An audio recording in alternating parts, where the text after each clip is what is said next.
some folks are a little bit overwhelmed when it comes to putting on, what's going to happen when I put in my first pull request video. Gorka, cuando puedas. Sorry, coordinating everything at the same time. So we have a wonderful community member who you should all probably know by now. His name is Brad McCoy. He's been an amazing community member. He's also very committed to helping young folks learn in the Data on Kubernetes community, as well as in the CNCF with the students group.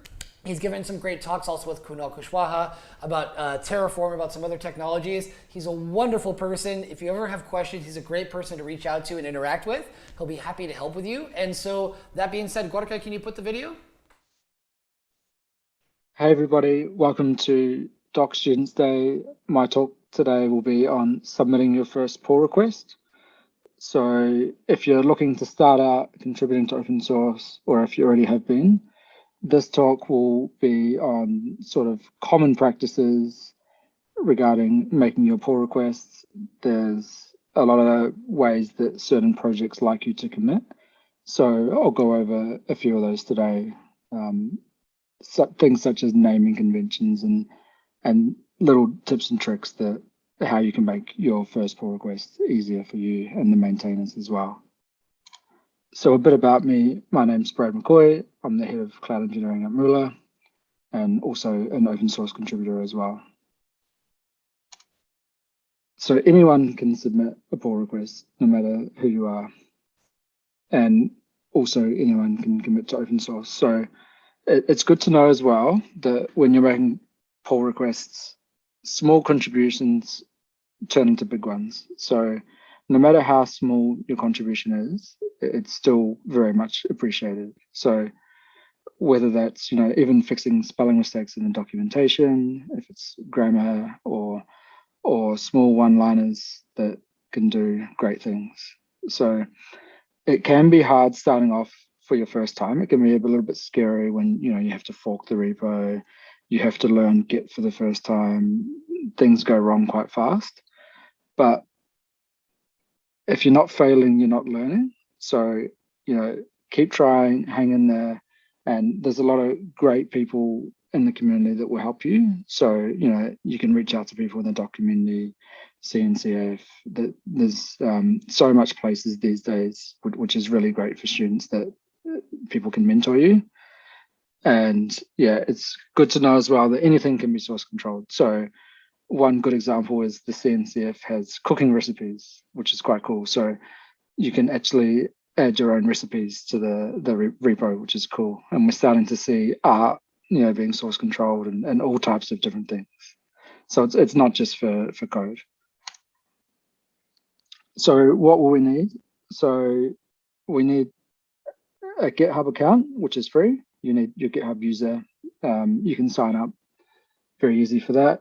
And there's two ways of authenticating in Git. So you can use your name and password, or you can use something called an SSH key. So SSH key is harder to install and work out for your first time, but there is great documentation to do that.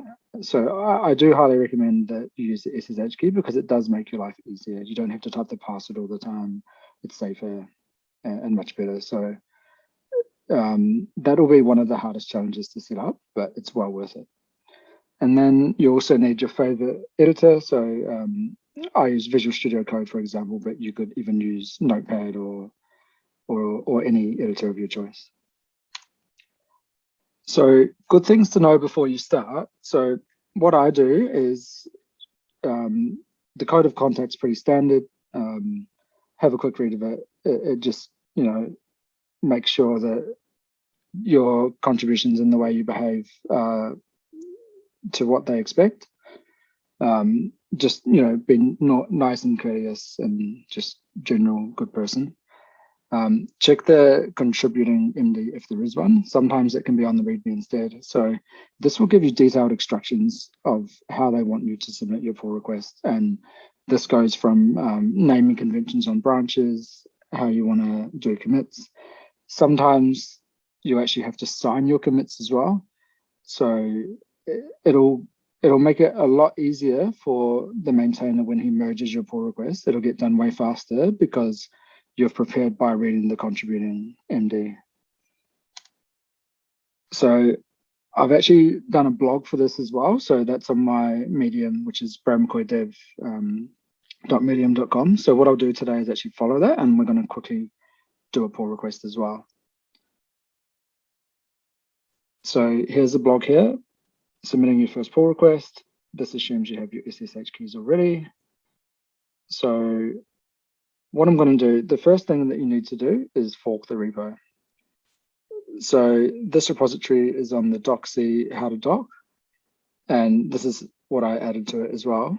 So what we do, you can see it's fork here. So I'm going to click fork, and then I'm going to put it onto my personal organization or personal name. Now you can see that this is not the DoK anymore. It's came down to my own GitHub.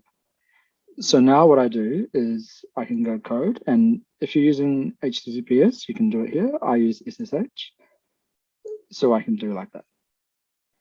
And then what we'll do is we'll come here and we'll pull down that repo. So, okay, so you want to use git clone, and then that's going to pull down the repository. That's good. And then you can see now that, and you can use Visual Studio Code. I'm just using the terminal for now. And you can also see here, if I go into the contributors, well, okay, first of all, let's look at what we should be doing. So like I said, so go through the code of conduct. So, you know, no swearing, harassment, stuff like that. Make sure you check that out. And then you go through contributing as well. So here you can see how we would like you to do branching. This also gives you examples of how to commit your code, how to push it, how to make a pull request. So these are really good guides to help you. And then you can see here what we're actually going to do is we're going to add someone's name here. So this will be in the README file. So let's go back here. I'll just use V for now, so contributors. And then what we'll do is we'll add a new contributor. And this is someone that was reaching out to me today. So I was helping him out. So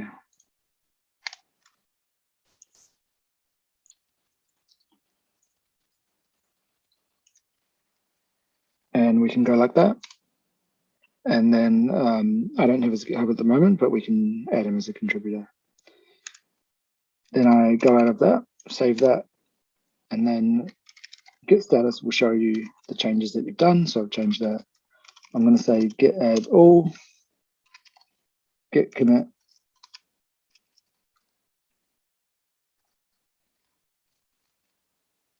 Oh, sorry, I forgot to do the branching. The branching is actually quite important. So that's the most important thing about it, actually. So git checkout B, and then let's say we're doing a feature with the issue number. Let's just say it's that, and then add new contributor. That can be your name as well. It's good to use dashes in the thing. Okay, so now I'm on my new branch. You can see the green there as well. And then I'm just going to do the same. Just add that again instead of applying the stash.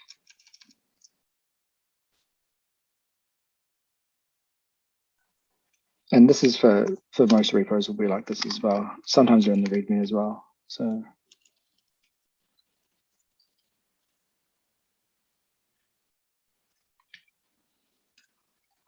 okay, so I'm on branch off main, and then now let's see if that's good. Yep. Git add, commit.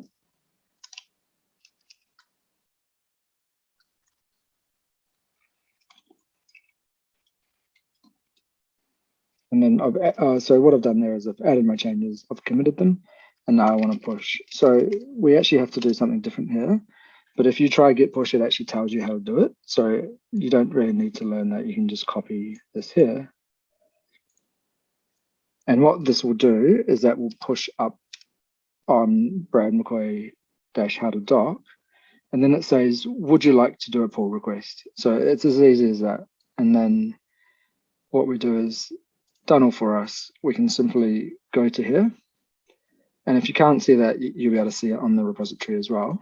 If you go to the DoK one, it will say there's a new change. And what I'll do is type that in, and then, so you can see here, I'm going to add a new contributor. And, you know, the good thing to do is if it closes an issue, then it's good to show the maintainer there that closes issue 1, for example, and then they can go and get rid of that ticket as well. So here's creating a pull request. You can see that it's going from my Brad McCoy dev how to DoK to DoK community how to DoK, and we'll do the pull request,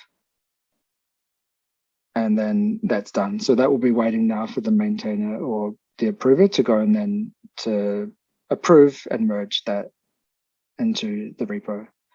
So essentially that's it. If anyone has any problems doing this, let me know, and I'm more than happy to help out. You can actually practice this on the Doxy one if you want. And yeah, that's just a very fast lightning talk on how to do pull requests. So yeah, hope you enjoyed it, and please reach out to me if you need any help.